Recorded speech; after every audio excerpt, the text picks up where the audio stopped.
Polisi menemukan sebuah pesan yang tertulis di lantai rumah tempat kejadian perkara penemuan jasad 4 anak di kawasan Jagakarsa, Jakarta Selatan.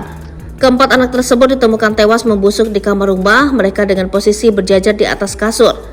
Dari foto yang diterima awak media, pesan yang tertulis di lantai rumah itu berwarna merah.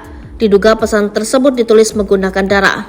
Betul, kami temukan ada tulisan berwarna merah di lantai, ujar Kapolres Metro Jakarta Selatan Kombes Ade Arysyam Indradi kepada wartawan di lokasi.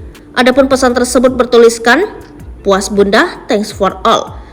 Ade mengatakan pihaknya akan mendalami tulisan itu untuk mengetahui siapa yang membuat pesan tersebut. Selanjutnya, tulisan tersebut nantinya bakal diuji di laboratorium. Harus kami cocokkan juga tulisan siapa, masih didalami ditulis siapa, warna merah apa, harus pasti tidak boleh berandai-andai, kata Kapolres. Harus kami pastikan akan kami lakukan uji laboratori, sambung dia. Sebelumnya seorang warga bernama Irwan menceritakan detik-detik penemuan jasad 4 anak tersebut siang kemarin.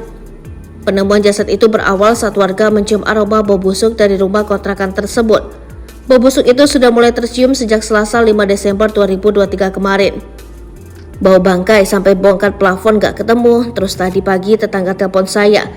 Dia bilang, "Pak Irwan, tolong ada bangkai sebelah Pak Panca, tolong bersihin bangkai di kamar mandi, ada bau gak enak." Sudah gitu aja, ungkap Irwan.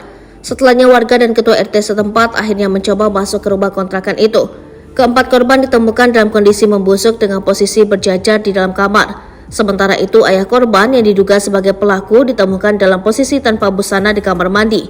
Pantauan Tribun Jakarta, sejumlah anggota polisi dari Polsek Jagakarsa dan Polres Metro Jakarta Selatan langsung melakukan evakuasi terhadap jasad keempat anak itu. Garis polisi juga sudah terpasang di rumah yang menjadi TKP penemuan jasad.